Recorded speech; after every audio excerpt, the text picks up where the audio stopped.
안녕하십니까, 변환구입니다. 오늘은 2026학년도 수능특강문학 실전학습 첫 번째 작품인 청백운 작품 공부해 보도록 하겠습니다. 이 작품은 고전산문이자 가정소설인데요. 고전소설 중에 이 가정에 여러분 익히 잘 알고 있는 사시남정기처럼 처첩간의 갈등을 다루고 있습니다.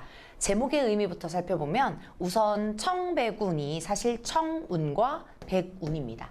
청운이라고 하는 이 단어 뜻은요, 이 벼슬을 하는 사람이거든요. 그래서 중심 인물이 살아생전에 벼슬을 쭉 과거에 급제해서 합니다.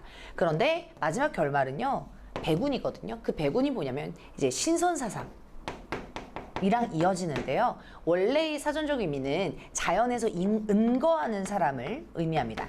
자연에서 은거하는 사람이요.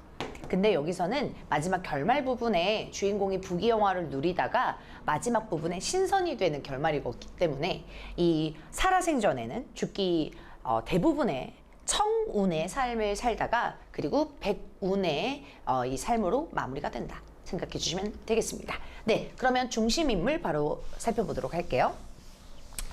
앞부분 줄거리, 두공과 설부인 사이에 태어난 두 쌍성은 일찍이 아버지를 여의고 호소절을 부인으로 얻는다 라고 하죠. 자, 그러니까 전형적으로 중심인물 두 쌍성의 아버지 그리고 설부인 이 두 쌍성의 어머니 사이에서 태어난 중심인물 두 쌍성 주인공입니다.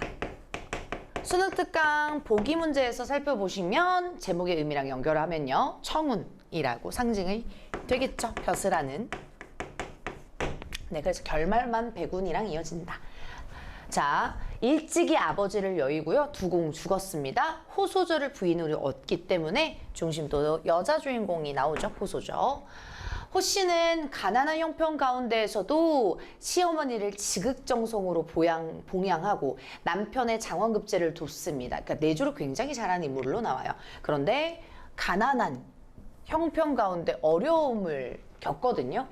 그리고 시어머니를 지극정성으로 봉양한다 라고 얘기했으니까 효성이 지극한 며느리죠. 남편의 장원급제를 돕기 때문에 내조도 굉장히 잘하고요. 두 쌍성이 근데 두 기녀, 기생을 잊지 못해서 병에 걸리자 이들을 첩으로 받아들입니다. 처첩제도의 이제 문제 상황이죠. 그래서 두 첩들은요, 두 설부인과 두 쌍성의 부인인 해화소절을 두려워해요. 그래서 두 첩들은 부정적인 인물로 나오고요. 이름도 뭐 나교란, 여섬유 막 이렇게 되게 특이한데 이 두 첩들이 설부인을 되게 두려워했어요. 설부인은 다시 한번 체크 까먹지 않았죠? 이 설부인은 두 쌍성의 어머니이자 이 첩들의 시선으로 봤을 땐 시어머니죠.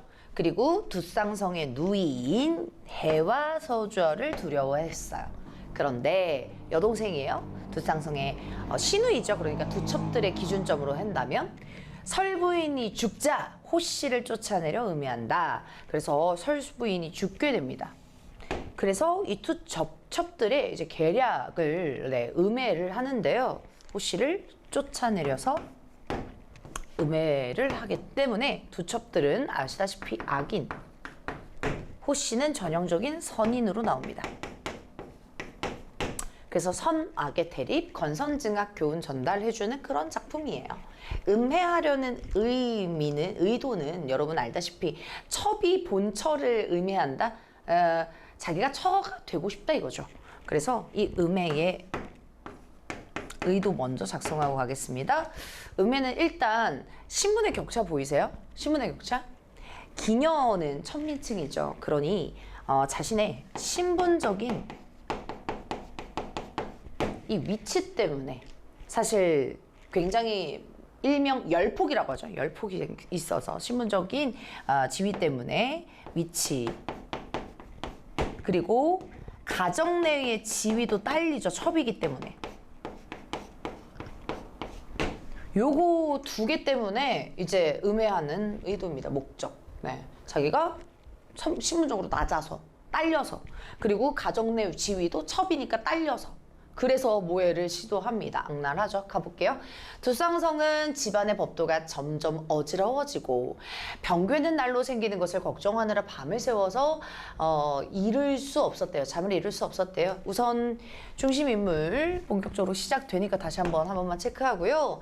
이 상황이 나오죠. 앞부분에. 집안의 법도가 어지러워지고 병괴는 날로 생기는 것. 그래서 이 병괴의 원인은 당연히 누구겠어요? 원래 두 첩들 때문인데 두쌍성은 그걸 모르죠. 그래서 이 두 첩들의 이 변괴라고 볼 수가 있겠습니다. 모해 때문에요. 음해 때문에요. 자, 그리고 그 두쌍성은 알지 못한 채 밤새 잠을 이룰 수 없었다. 인물 심리 직접 제시됩니다. 인물 심리 직접 제시됩니다. 다음날 아침에 호소저에서 가서 말합니다. 시간적 배경 나오고요. 그 전날이요. 별채에 불이 났었거든요. 네, 불도 지네들이 낸 거죠. 두 첩들이 낸 거죠. 자, 호소저에 가서 말합니다. 호소저. 두쌍성에 물어봐요. 어젯밤 별채에 불이 난 소식을 들었소? 했더니 호소저가 저도 알고 있었습니다. 얼마나 놀라셨습니까? 이렇게 얘기하네요. 그러니 어젯밤은 큰 병고의 내용이 별채에 불이 난 겁니다. 그런데 이 별채에 있는 공간, 두 첩이 거주하는 공간이에요. 그러니 이 불이 난 방화를 한 사람은 당연히 누구겠어요? 두 첩이겠죠? 그래서 두 첩들이 불을 냈는데 왜 불을 냈겠어요? 네, 호소저 모함하려고요. 호소저 모함 목적으로, 모해 목적으로 냈습니다. 호소저가 저희 죽이려고 했어요. 막 이따구로 네, 모해를 하려고 그런 거죠. 그리고 호소저는 너무 착한 사람으로 나오니까 네, 얼마나 놀라셨어요. 걱정을 합니다. 상대방 걱정하는 거 알아두시면 되고. 네, 좋습니다. 낙교란 그리고 섬요 이 두 첩들이 또 어떤 계략을 펼치는지 한번 볼게요. 내가 집안에서 못되게 하지도 않았는데 담장 안에 변이 이처럼 일어나니 노복들을 다스려 그 곡절을 물어보려 하오 라고 합니다. 그래서 지금 뭐 불 나고 그러니까 첩들이 원흉인데 그거를 모르고 지금 뭐 노복들을 뒤지고 다닌대요. 그래서 이 담장 안에 가정내다 생각해 주시면 되고요. 노복이라고 하는 것은 이제 남자 노비들을 얘기합니다. 남자 노비, 남자 종을 얘기하고요. 그 곡절이라고 했을 때 이 곡절은 뭐 연유나 까닭, 네, 까닭을 의미합니다. 호소저가 비록 명철하지만 이때 명철은요 총명하다라고 이해해 주시면 좋고요. 인물의 정보 직접 나오죠. 인물 이 똑똑함 정보 제시하죠. 똑똑하다고. 거기까지 자신을 의심한다고 생각하지 않아 말리며 말하였대요. 내면도 제시돼요. 자, 호소저 일단 영리하고 총명한 인물로 나와요. 그런데 여기에서 지금 거기까지 자신을 의심하지 않는다고 생각한 이 속내는 뭐냐면요. 이 앞부분에서 일단 첩을 집으로 두 명을 들임으로써 기생을 두 명을 들임으로써 갑자기 이제 본처였던 호소저한테 하는 태도가 확 바뀐 거예요. 누가요? 두쌍성이 나쁜 놈. 그래서 이 두쌍성에 자신에게 하는 태도 변화가 있다라는 것을 인지했어요. 즉 첩들이 모함을 하니까. 근데 이 두쌍성의 태도 변화를 애써 숨기고 있는 거죠. 내색하지 않는다. 내색하지 않고 말리면서 얘기를 했대요. 그러니까 설마 별채 불 지른 것까지 날 의심하는 건 아니겠지? 뭐 이런 의미로 지금 걱정을 해주고 있습니다. 계속 A. 난군의 은덕이 노목들에게 맺혔으니 누가 난군이 주무시는 곳에 불을 지르겠습니까? 라고 해서 정말 두쌍성을 애정하고 있습니다. 걱정하고 있어요. 그래서 A 부분에서 문제에서 수능특강 문제에서 물어볼 때 이 상대방에 대한 긍정적인 인식이라고 나오죠. 당연히. 은덕이 미쳤다라고 얘기했으니까요. 누가 불을 지르겠습니까? 아마도 어린 시비가 이제 아주 어린 종이요. 시비가 조심하지 못한 것 같으니 잘 생각하십시오 라고 해요. 자, 그러니까 이 원인을 추측하고 있네요. 불난 원인. 그러니까 일치불일치해서요. 이 호소저가 두첩을 의심한다 이런 얘기는 하지 않는 게 좋고요. 그죠? 근거가 없고. 요거 아마 애들이 장난치다가 불 질러가지고 그랬나? 조심하지 못해서 실수해서 그랬나? 라고 추측을 하고 있습니다. 그쵸? 그래서 A 부분의 선택지가 요거에 해당하는 내용이고요. 그 다음 두상성에게 이 말을 시켜놓고 조사하면 발각될까 말리는 것으로 받아들여졌대요. 두상성의 내면 이 말은 시켜놓고 조사하면 발각될까 봐 말리는 것으로 받아들여졌대요. 누가? 호소저가. 주어 빠졌고요. 지금 뭐하고 있다? 호소저? 의심하고 있다.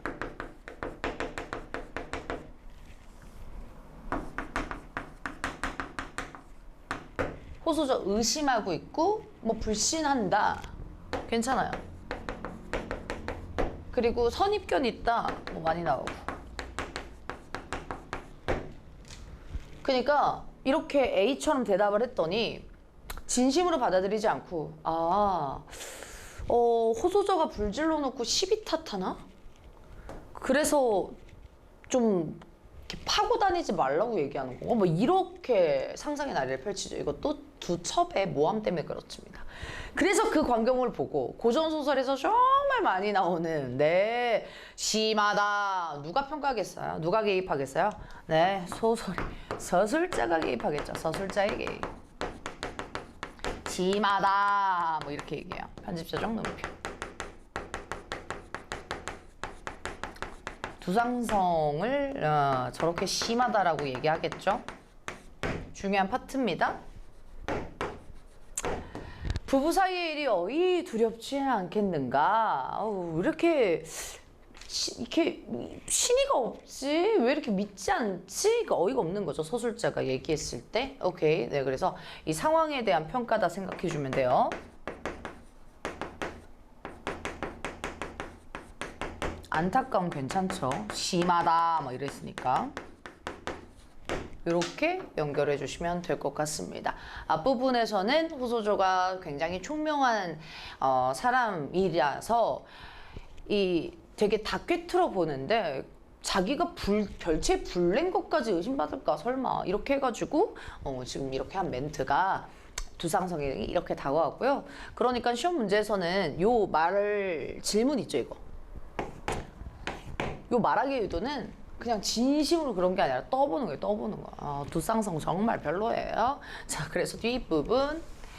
두쌍성은 옳은 것도 틀린 것으로 보고 예산일도 자기 업신 여기는 거로 여겨 날이 갈수록 호소조를 더욱 미워했대요. 진짜 최악 아니에요? 네. 제가 고전소설에 이게 남자 주인공들이 이렇게 별로 괜찮은 애들이 별로 없는 것 같아요. 그죠? 그래서 이렇게 고전소설을 읽다 보면은 사람 됨됨이를 바로바로 캐치하지 못하는 남자 주인공들이 많아가지고 이렇게 사건 갈등이 발생을 하잖아요. 그래서 아무튼 지금 두상성의 캐릭터가 나오죠.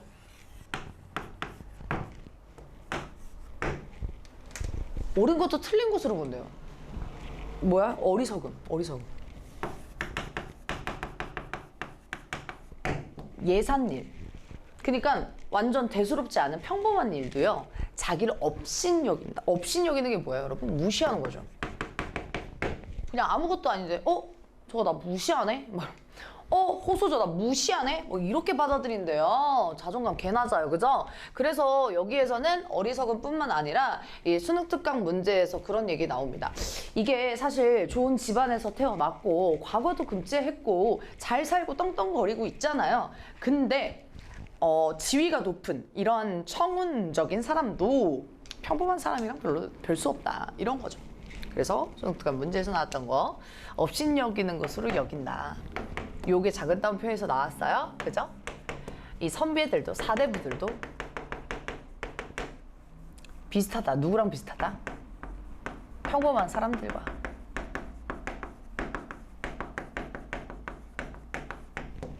비슷하다.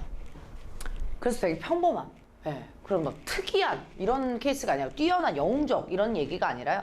굉장히 그냥 일반 사람들이랑 비슷한 그런 모먼트가 나온다. 열폭 쩔고 자존감 굉장히 낮고 이런 거. 자, 그래서 두첩의 본명 아까 제가 말로 설명드린 본명이 나오죠. 나교란, 여섬유, 의기양양한 마음이 더욱 방자해졌다. 여기에 서술 방식 중요합니다. 묶어볼게요. 우선 나교란, 여섬유, 두첩의 본명 나왔고요.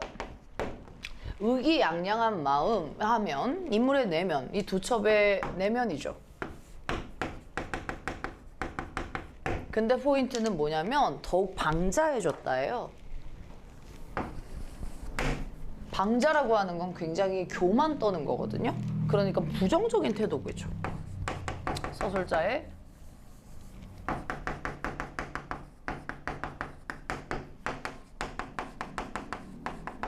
부정적 태도. 방자 느낌은 약간 깝친다, 그 분수에 넘친다, 나댄다 이런 이미지이기 때문에 그런 마음이 너무 나댄다 이렇게 얘기하면 서술자가 부정적으로 인식을 하고 있는 거겠죠, 인물을. 계속 가볼게요. 중추 추수는 죽은 설부인의 생일이다. 구체적인 시간적 배경 나왔고요. 시기죠, 시기. 죽은 설부인 다시 한번 복습. 누구와 엄마요? 네, 우리 주인공 두쌍성의 엄마. 호소저의 시어머니가 되겠습니다. 생일이래요. 옛날에는 효가 너무 중시되고 제사 차례 너무 중요하니까 이제 죽은 사람, 돌아가신 분의 제사도 돌아가신 날도 지내야 되고 생일도 지내야 되고 이래요. 해와 소주여도 와서 차례를 지냈습니다. 해와 소주. 다시 한번 복습. 누구요? 두쌍성의 기준점. 두쌍성 누이 여동생입니다. 여동생. 가볼게요. 차례를 마친 후에 두쌍성과 해와 소저가 옛일을 추억하니 눈물이 옷을 적셨다라고 해요. 옛일을 추억한다라고 하는 거는 이 설부인에 대한 그리움이겠죠.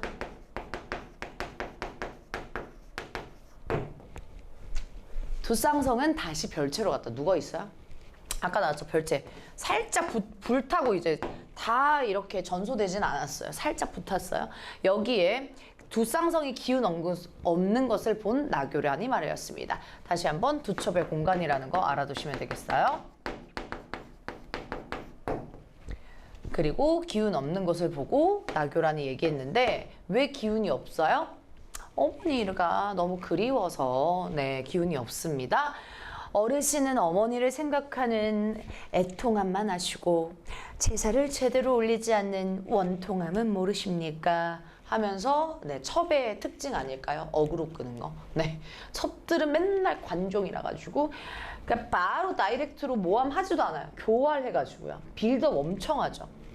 처음에 빌드업 뭐요? 어르신은 어머니 생각하는 애통함만 아시냐? 어머니는 생략하고 어르신 두쌍성 어머니 설부인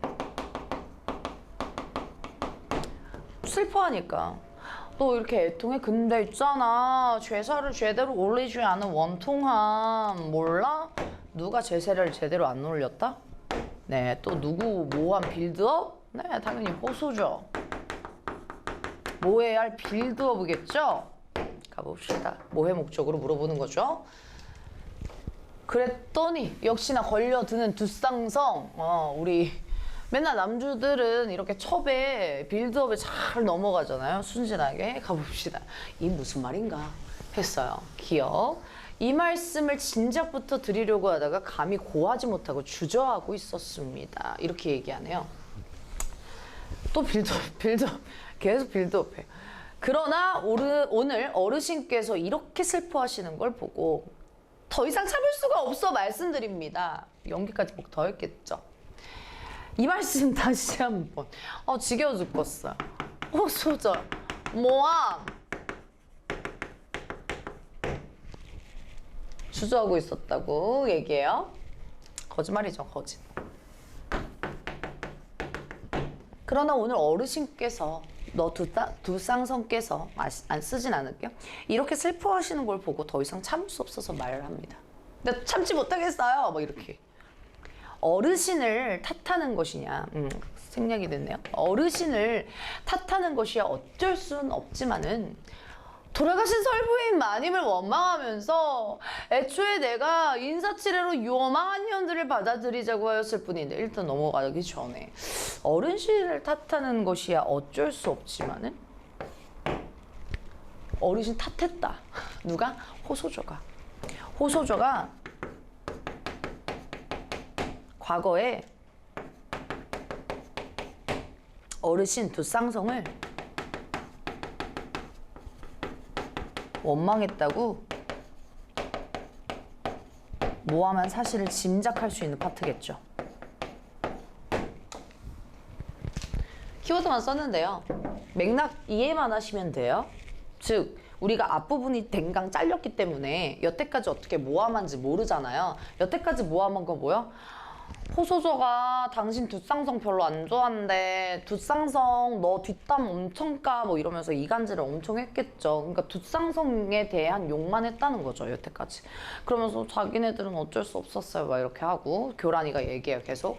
근데 선을 넘는 모함을 하죠. 돌아가신 설부인 마님을 원망하면서 새로운 모함. 네, 모해만 쓸게요.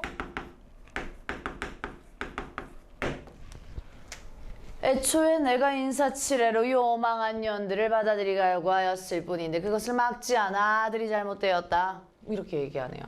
그래서 아들 두 쌍성이 잘못됐다고. 요망한 년들 하면서 지네를 저렇게 두 첩들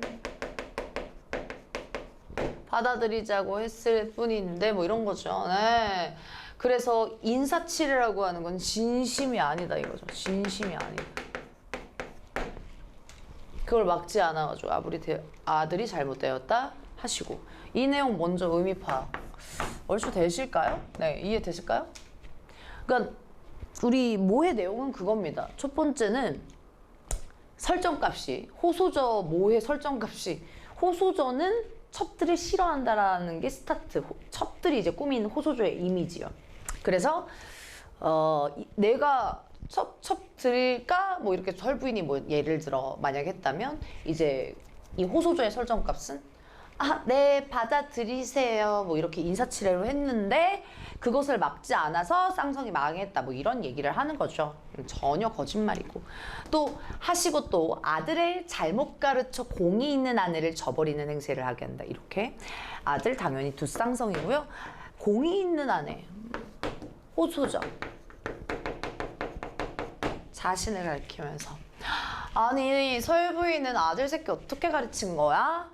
나 공이 있는 아들을 이렇게 저버려? 진짜 어이없다. 왜 첩들여? 이렇게 했다고 뻥친 거예요. 알겠죠? 거짓말이죠? 그러다 노여움이 바라면 재물이 더러운 것을 선도합니다. 이거죠? 다 모해 내용이에요. 오케이. 그래서 요거는 뭐 인용이라고 굳이 물어보면 인용 맞는데 표현은 당연히 사실 내용 아니고요. 네, 이거 싹 다 뭐요? 두 첩들이 특히나 지금 두 첩들 가운데 나교란이 지금 스피커하고 있기 때문에 나교란에 우리 호소저를 모해하고 있다. 이렇게 주어 대상 잘 봐주시면 되겠습니다. 누가 누구 까는지, 누구 모함하는지 요거. 노여움이 바라면 나 호소저야. 설정값이 호소저가 나 빡치면 확시 제사 물건에 아주 그 제사 물 떠는 데다가 더러운 거 섞는다 뭐 이렇게 얘기했다고 또 꾸며낸 거. 네, 그래서 이렇게 협박을 했다라고 조성을 합니다.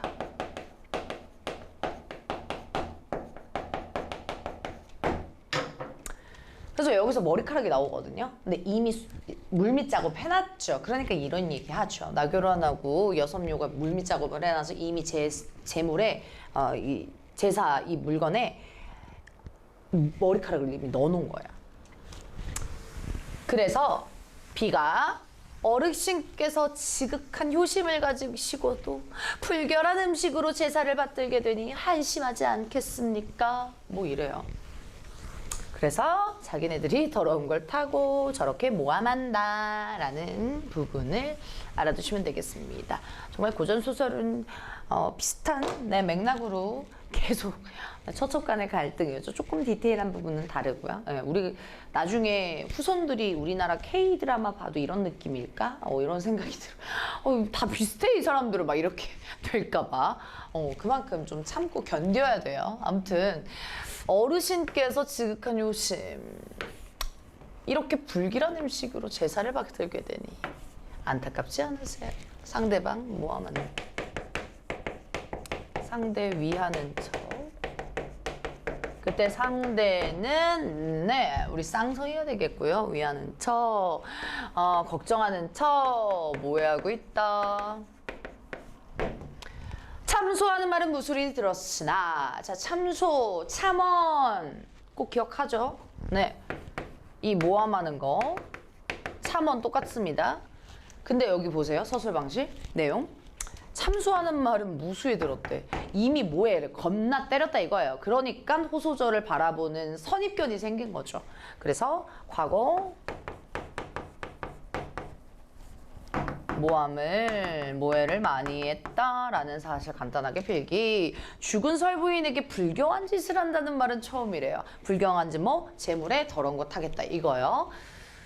두쌍성은 모골이 송연하였다라고 하는데 요거는 이제 관용적인 표현인데요. 이 모골이 모발할 때의 모고요. 골이 뼈골자인데 이 털끝이 쭈뼛쭈뼛하다 이거예요.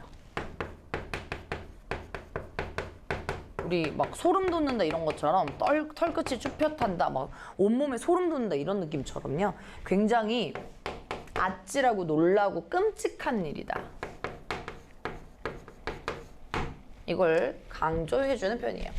즉시 시비에게 심부름꾼에게 여자 노비에게 명하여 두어 그릇 재물을 담아 가져오라고 했대요. 그래서 두어 그릇 담아 가지고 오라고 했는데 이미 간교함이 들어맞게 되자 이미 간사한 교활함 요게 들어맞게 되자 나교란과 여섬유가 그릇을 주고받는 사이에 마음대로 하니 안개 속에 갇힌 두 쌍성 어찌 알겠는가 이거죠. 자 그러니까 여기에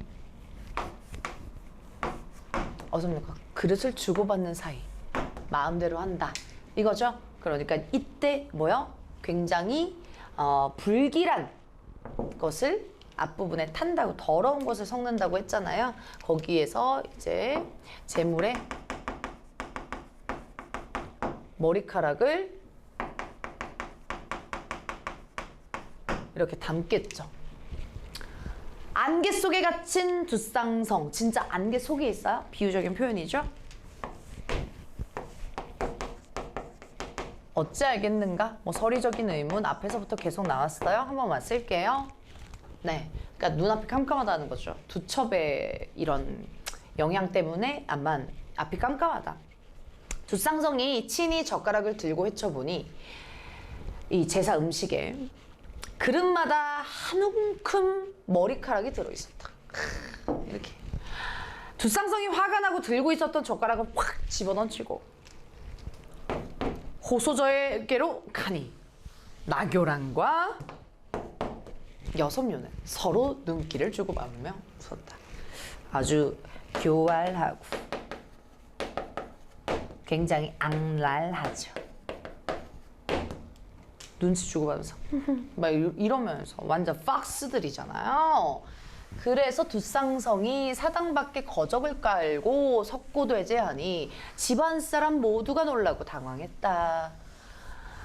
해와 소조도 깜짝 놀라서 즉시 나아가서 붙들고 말했대요. 우선은 사당이라고 하는 것은 차례와 제사를 지내는 거죠. 조상을 모시는데요. 차례 지내고 제사 지내고 이런 거요. 그래서 사당이라고 하는데 여기에서는 지금 어머니 생신이었으니까 돌아가신 설부인을 모시고 있는 장.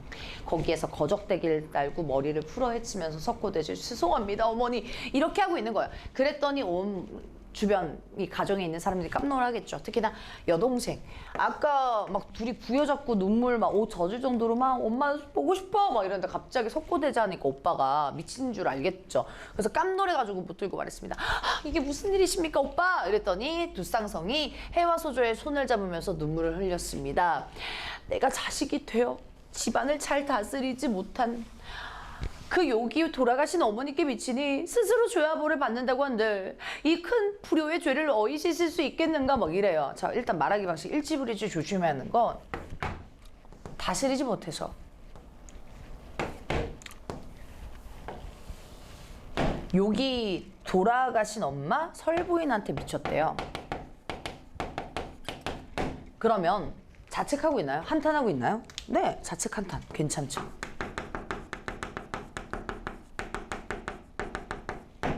스스로 죄화보를 받는다고 한들 불효의 죄를 어쩔 수 있겠 내가 내 탓이야 막 이러면서 집안 꼬라지가 이제 개판이야 막 이러면서 그러고는 재물이 불결한 것을 잃으며 말하였습니다. 그래서 왜 이렇게 석고대제 하는지 이거를 토로를 하는 거죠. 내가 옛일을 생각하여 모든 일을 다 참았으나 모든 일 여태까지 과거에 참소했던 일, 과거의 참소. 누구의 모함? 네, 우리 호소저의 모함. 거짓부렁 다 믿고 있었나 봐. 그래서 다 참았는데 이 일만큼은 선 넘었다 이거예요. 엄마를 건드려? 막 이러면서 자세히 밝히지 않을 수 없다! 이러면서. 이나여 형벌 기구를 갖추고 모든 정당의 시비를 문초하였다. 여기 일치불이치 조심하시는 거. 모든 정당이라고 했을 때 정당이라고 하는 공간을 네모치시고 요거는 별채랑 좀 대조시켜 줬으면 좋겠어요. 별채는 두 첩이 있다고 여태까지 계속 했으니까 쓰진 않고요. 정당 누가 있는 공간이겠어요? 네, 호소저의 공간입니다. 그러니 모든 정당의 시비라고 얘기를 함은 즉 누구의 이 노비, 누구의 여자 시중 드는 아이라고 하면 네, 호소저예요. 이 시비들이라고 볼 수가 있겠죠. 시비들이라고 할게요. 모든 정당의 시비를 문초했대. 단어 뜻 신문 아시죠? 따져서 묻는 거예요. 네가 네의 죄를 알렸다. 뭐 이런 얘기들 문초했대요. 호소저 의심하고 있고 네, 벌 주려고 지금 하고 있죠. 자, 그래서 얘기합니다. 호소저 의심하면서 두쌍성이 호소저에게가 아니라 호소저 시비들에게 얘기를 하는 거예요. 뭐라고? 재물은 누가 만들었으며 누가 담았는가? 라고 해요. 그래서 굉장히 문초를 하고 있습니다. 모두 호부인께서 저희들을 거느리고 친히 하셨습니다. 호부인께서 친히 했대요. 재물에 머리카락이 들어있으니 누가 넣은 것인가 하면서 따져요. 이는 정말 애매한 일입니다. 큰 따옴표가 다 빠져 있는데 네, 교재에는 알맞게 다 되어 있을 겁니다. 이는 정말 애매한 일입니다. 예전부터 제사 때가 되면 호부인께서는 목욕제계를 하신 후 몸소 부엌에 이르러 손수 음식을 만들었습니다. 이거죠. 그러니까 애매하다 이거야. 결백을 하는 거죠. 뭐? 아니 예전부터 제사 때가 되면 예전부터 부인께서는 목욕제계까지 하고 몸소 부엌에 이르러가지고 손수 음식도 만들었어. 그러면 우선 호부인은 굉장히 효성이 지극한 며느리죠. 아니 자기네 엄마도 아니고 시어머니를 네 이렇게 효성주의. 그러니까 자기 몸 더럽다고 목욕까지 깨끗하게 해가지고 막 음식 다 하니까요. 그죠? 그래서 이 시비들이 신뢰를 하고 있어요. 그죠? 가볼게요. 그 깊은 요성에 저희들은 감동했으니 누가 감히 이런 일을 하겠습니까? 의심해요? 호소죠? 아니죠. 호소죠. 신뢰하죠.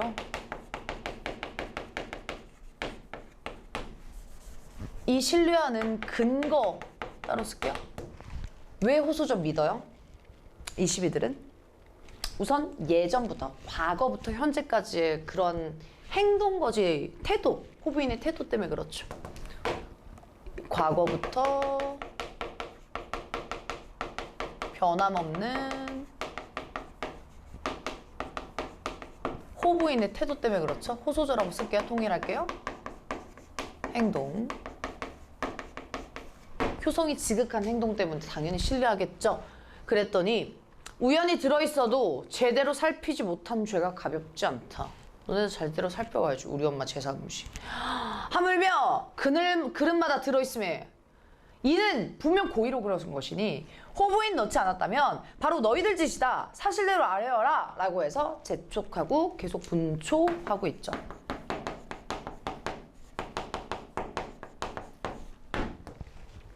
그래서 어떻게 그릇마다 들어있냐. 고의로 그런 것이다. 호부인 넣지 않다면 너네들 탓이다 하면서 계속 죄를 묻고 있습니다. 두쌍성이 채근하면서 형벌을 가했습니다. 두쌍성은 평소 자기 감정을 가볍게 드러내지 않았다. 자, 인물의 평소 행동을 저렇게 서술자가 다이렉트로 제시해주고 있죠. 네, 서술 방식입니다. 자기 감정을 가볍게 드러나지 않는 인물의 평소 행동 역시나 직접 제시. 처음으로 진노하여, 진짜 분노하여, 진짜 빡쳐서 부릅더니 가을 하늘에 눈이 날리고 푸른 용이 구름을 헤치는 듯 아름다운 귀 밑에 노기가 등등하였다. 빡쳐서 나타난 외양묘사 중요합니다. 누구의 외양묘사요? 두쌍성의 분노한 외양묘사 보여줘요. 일단 감정 진노했고요. 분노했고요. 진짜 노했고요. 표현법 가을 하늘에 눈이 날리고 비유죠.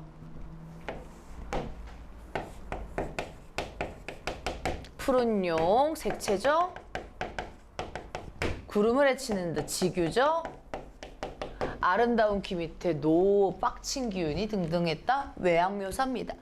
오케이. 자, 그러니까 너무 무섭게 화가 진또배기로 나서요. 가을인데도 불구하고 막 소리가 내리듯이 눈이 내리고 그리고 푸른 욕이 싹 구름을 헤치는 듯 아름다운 그 귀 밑에 노기가 서슬프다 막 이렇게 아주 퍼스르다 막 이렇게 얘기를 하는 거죠.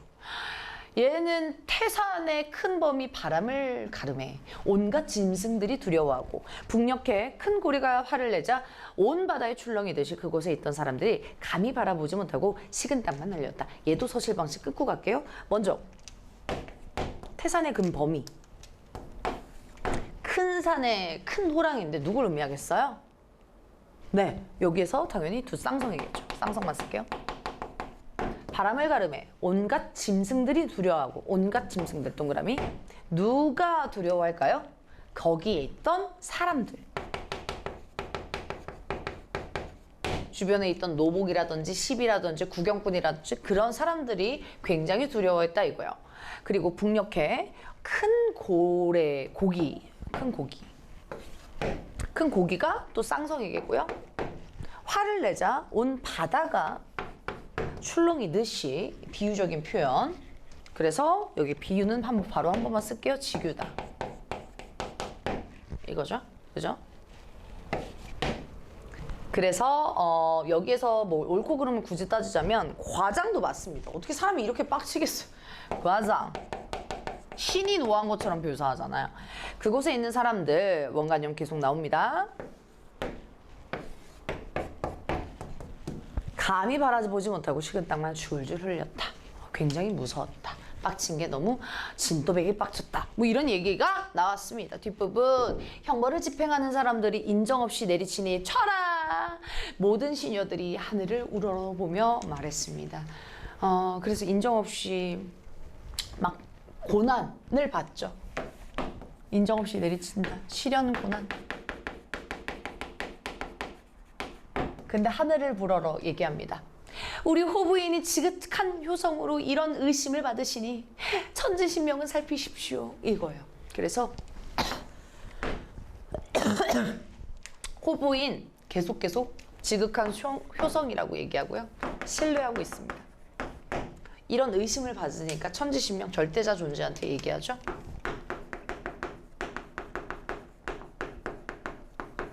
존재 언급하면서 간절하죠.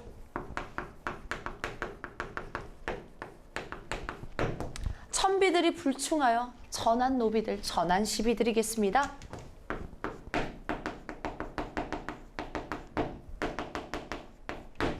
안 그래도 낮은 신분을 더 낮추는 겸손의 태도.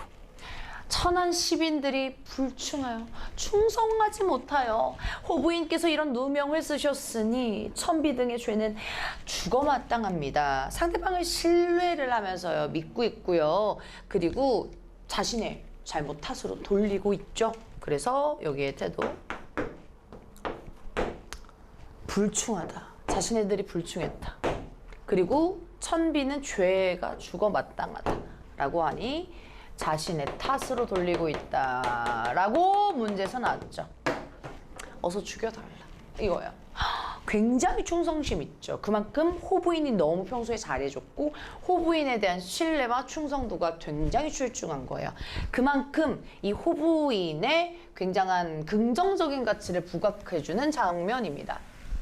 근데도 불구하고 아주 뭉승한 두 쌍성은 호락호락하지 않고 그 빡친 모습이 계속 이어져 나가서 아주 매를 걷지를 못합니다. 가볼게요. 살이 떨어지고 피가 흥건히 흘러도 모든 시비들이 일단 너무 끔찍해요. 그렇죠. 잔혹하다.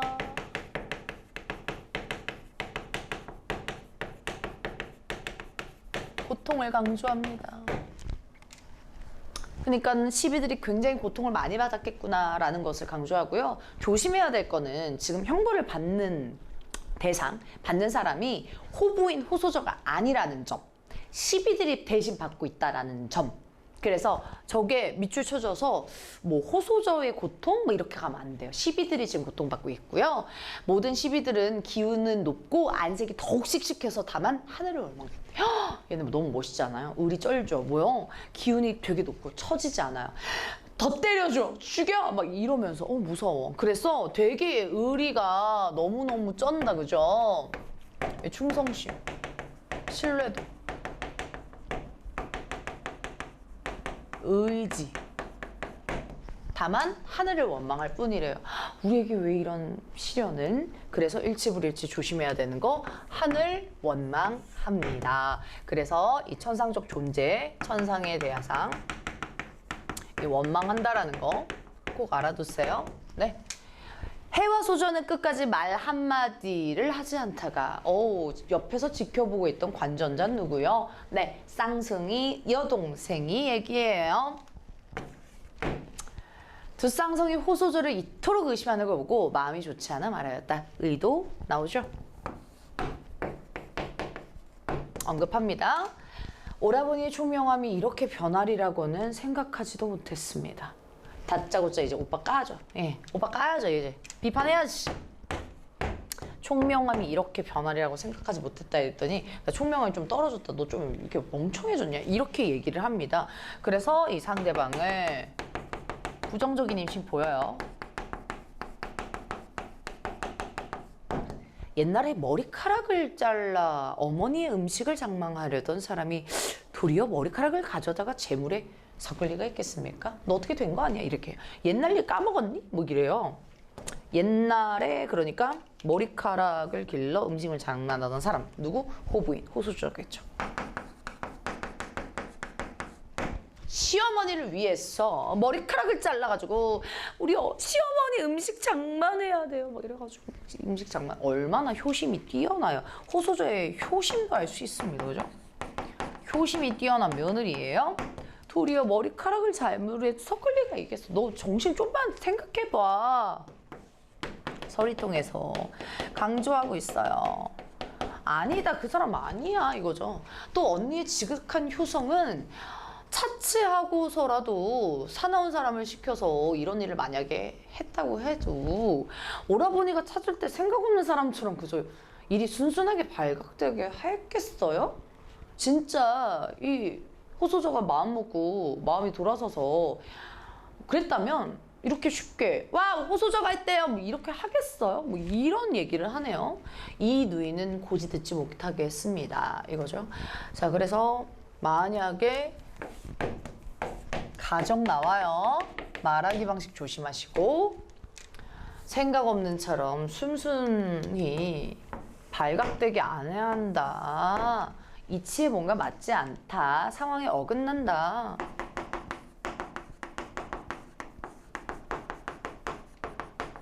어색하다. 그래서 이 누이는 지금 누구다? 네, 여기 나왔던 해와 소죠.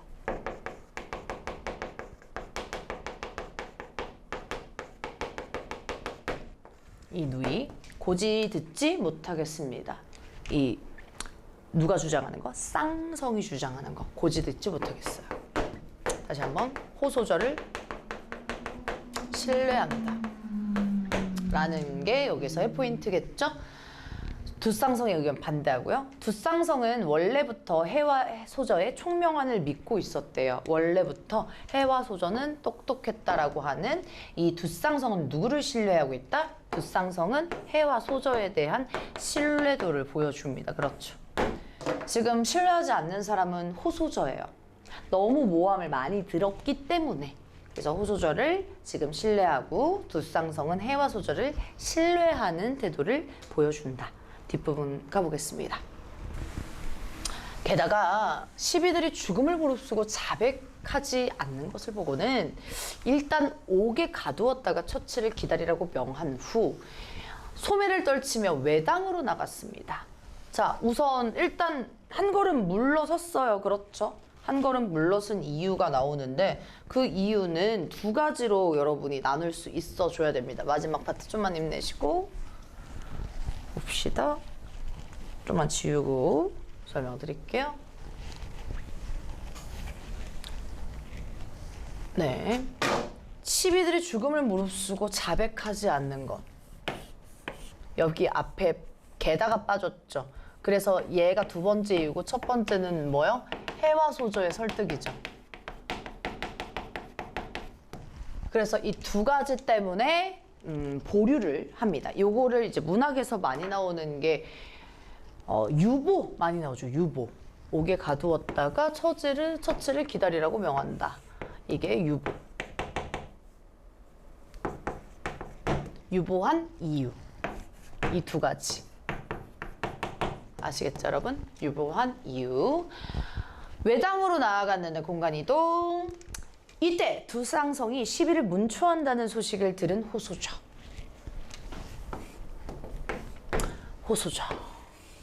마음이 서늘해지고 살이 떨려 길기 탄식하며 해와 소저에게 말하였습니다. 내면지 씨 바로 나오죠.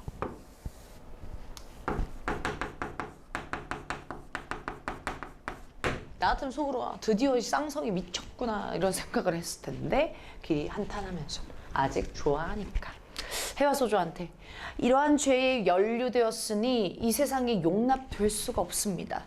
무슨 낯으로 본부인의 지위를 지킬 수 있겠습니까? 의심받는 거에 현타 빡 온 거예요.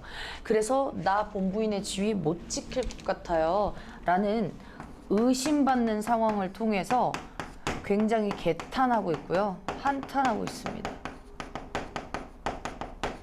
그래서 심리적인 괴로움을 보여주고 있다. 다 괜찮죠. 의심받는 상황 때문에요. 이에 본부인의 옷을 벗고 뒤뜰 작은 당으로 내려갔다. 지금 지위를 내려놓습니다. 뒤를 내려놓음. 이거를 의상으로 보여주고 있네요. 온 집안이 흉흉하여 원통함을 부르짖지 않는 사람이 없었다. 이거 다 지금 배경 주변 사람들의 리액션을 따고 있습니다. 온 집안은 원통함. 나교란과 여섬유, 이 나쁜 놈들. 이 나쁜 놈들은 이 매질하는 소리를 듣고 사이코패스 아주 기뻐 날뛰었대요. 악랄함, 그죠? 교활, 악랄하다. 교활만 쓸게요. 또한 호소저가 본부인의 벗고 누추한 곳에서 대제한다는 소식이 함께 들려오자 함께 흡족하였다. 만족해하는 거예요. 얘네들이 작전 성공이잖아요. 사실 목적이었는데, 그치? 그래서 무엇 두 가지를 들었어요. 얘네들은 뭐 매질하는 소리를 듣고 와 우후 막 이러면서 사이코패스처럼 이해하고, 그 다음에 호소저가 이제 대제한다는 소식, 오케이 계획대로 되고 있어, 이렇게 얘기를 했대요. 그러나 거짓으로 근심하고 걱정하는 얼굴로 호소저에게 문안을 하였습니다. 진짜 사이코패스죠. 그래서 거짓으로 근심하고 걱정하는 얼굴. 이거 문안 인사 갔더니 성격이 나와줘야죠. 두 첩들의 성격. 앞뒤가 다르죠. 겉과 속이 다르죠. 행동, 말과 행동이 다르죠. 이거 위선적인 성격 보여주는 파트입니다. 그래서 문안을 했대요. 네, 여기까지가 작전 위상의 청배군. 선과 악의 극명한 대립, 그리고 중간에 있는 아주 뭉충한 남편, 네, 그 뭉충한 쌍성의 어리석음까지 이렇게 살펴봤는데요. 뒤에 전체 줄거리 간단하게 말씀드릴 거지만 이 두 쌍성은 나중에 이 첩의 잘못을 알게 되면서 또 그 뻔한 스토리 있잖아요. 첩의 잘못을 알면서 첩을 또 혼내줘야죠. 처벌하고, 그 다음에 또 누가 컴백하겠어요. 컴백하는 호소죠. 또 우리 같았으면 다른 남자랑 잘 먹고 잘 샀으면 좋겠는데, 저의 바람인가요? 다른 데서 그냥 잘 먹고 잘 샀으면 좋겠는데, 요즘 K드라마 스타일. 근데 네, 역시나 두쌍성이랑 다시 재회해가지고 부귀영화를 누렸다. 그래서 신선이 됐다라는 뻔한 이야기입니다. 자, 두 작품. 이 작품은 두쌍성이라는 인물의 일대기 속에서 가문의 황리, 번성이라는 가문 소설입니다. 이문의 일대기 전의 형식적인 특징도 가지고 있고요. 그리고 가문 소설의 특징도 가지고 있습니다. 이 두 주인공은 두쌍성, 호부인과 혼인해서 함께 가문의 안정을 이루는데 세속적인 성공을 이룬 두쌍성, 첩을 들이게 되면서 네, 환난의 근본이죠. 이 갈등 원인이 되겠고요. 이 작품에서 두쌍성은 명문가에서 태어나 뛰어난 재능을 갖추었으면서도 완벽한 영웅으로 모습으로 형성되지는 않고 있다. 그래서 이렇게 서술 방식 할 수 있고, 그러니까 서술 선택지가 만들어질 수 있고요. 이거는 평범한 사람이라는 얘기죠. 일반 사람들하고 다름이 없다. 또 한 집안의 며느리로서 충실히 살아온 호부인 두쌍성이 자초한 고난을 이제 어려움을 겪죠. 집에서 쫓겨나니까 본부인의 지위를 내려놓고, 근데 스스로를 능력을 확장하는 모습을 보여주거든요. 여기 추가적으로 좀 설명을 드려야 됩니다. 두쌍성이 자초한 고난으로 어려움을 겪어요. 그래서 우리 소설 전반부까지는요, 굉장히 유교 걸이죠. 네, 굉장히 헌신하고 전통적인 여성상으로 그려져요. 그래서 호부인은 전반부 집에서 쫓겨나기 전에는 전통적인 유교 girl 여성상으로 그려지다가 이제 후반부로 가면요, 집에서 쫓겨나서 이제 기술을 배우잖아요. 기술의 침수를 배웁니다. 굉장히 뛰어난 이런 도술 중에 하나는 침수를 막 배워요. 그래서 결론은 이제 나중에 두쌍성이 죽을 위기에 처해 있는데 이 호부인이 나서면서 구해주면서 두쌍성이 살아나게 됩니다. 그래서 해피엔딩인데요. 살려주면서 후반부에서 그래서 자신의 능력을 막 침술도 배우고 고난도 극복하고 하니까 전통적인 여성상에서 이제 주체적인 그런 여성상으로 변모하고 확장한다. 이런 표현이 나올 수 있게 됩니다. 아시겠죠, 여러분? 네. 자, 그래서 처척 갈등으로 인한 두 쌍성의 집안의 위기를 얘기해주는 작품이었고요. 역시나 전체 줄거리 이제 간단하게 한번 보시면 되겠습니다. 우리는 인물을 간단하게 구조 짜고 마무리를 좀 할게요. 네. 자, 두 쌍성의 아버지 기억나나요? 돌아가신 아버지 두공. 그리고 여기에 돌아가신 어머니 설부인이 있죠. 그리고 그 사이에서 낳은 두 쌍성이 있고요. 그리고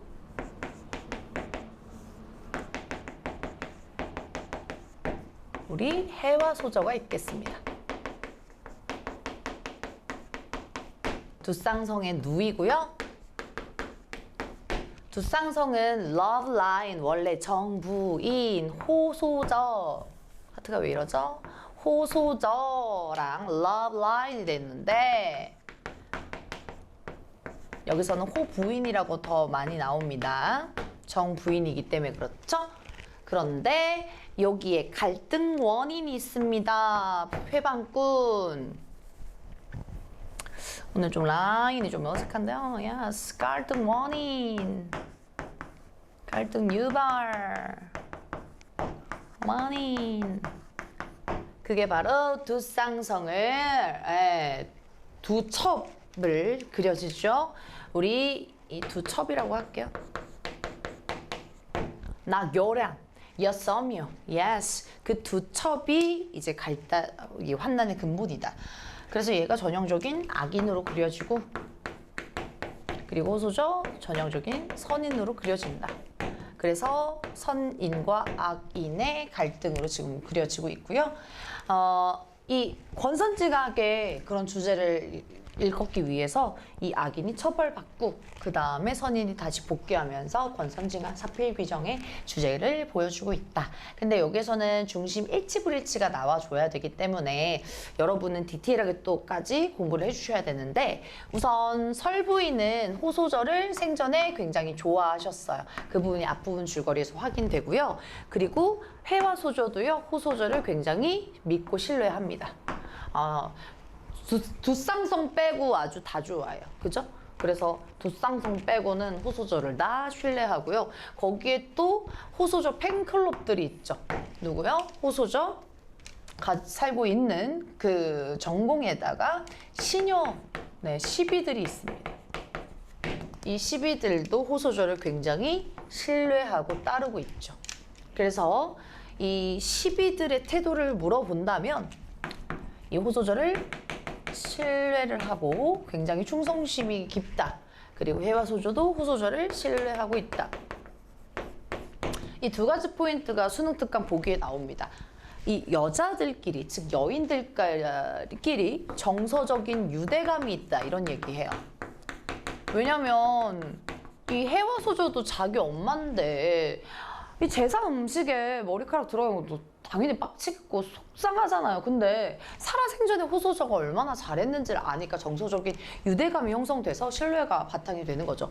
똑같이 이 정서적인 유대감, 평소에 살아생전에 설부인에게 얼마나 잘했고 그리고 돌아가셔도 A부터 Z까지 제사 음식 다 준비를 했고 목욕제기까지 해가지고 음식 손수 다 준비했는데 이 정서적인 유대감이 형성이 되면서 서로 다 신뢰를 하고 있는 부분이다 생각해 주시면 되겠습니다. 그런데 여기에서는 두 쌍성만 뭉층하게 선입견이 있고 불신을 하고 의심을 하고 난리 부르스를 치고 이 두 첩에 얘기하는 그런 모해에 다 넘어가는 그런 어리석은 사람. 그래서 마지막으로 두 쌍성은요, 우리 제목의 의미랑 연결을 하면 청운이지만 사대부지만 사대부의 한계를 보여주는 캐릭터고요. 청운의 뜻은 아니에요. 조심해 주시고 이 결말 부분에서 백운으로 가는데 이 결말 부분에서 이 사람이 신선이 된다. 그래서 도교사상도 들어가는 겁니다. 도교사상. 뒷부분 줄겨리가 들어간다고 수록이 된다고 한다면 여기 부분까지도 캐치를 해주시면 좋을 것 같습니다. 네, 이 작품 인물 전체 스토리랑 인물 구도도 정리해 드렸고요. 이 작품은 주어 대상이 너무 중요하고 인물 제시 방법 그리고 표현상의 특징이 서술자의 계획도 나오고 비유, 뭐 과장, 대구, 외양 묘사 등등등 아주 기호로 나올 수 있는 문제의 유형이지 않나 싶습니다. 서술 방식, 내용 중심으로 잘 복습을 하길 바라면서 저는 이번 강의는 마무리하겠습니다. 저는 다음 강의에 뵐게요. 고맙습니다.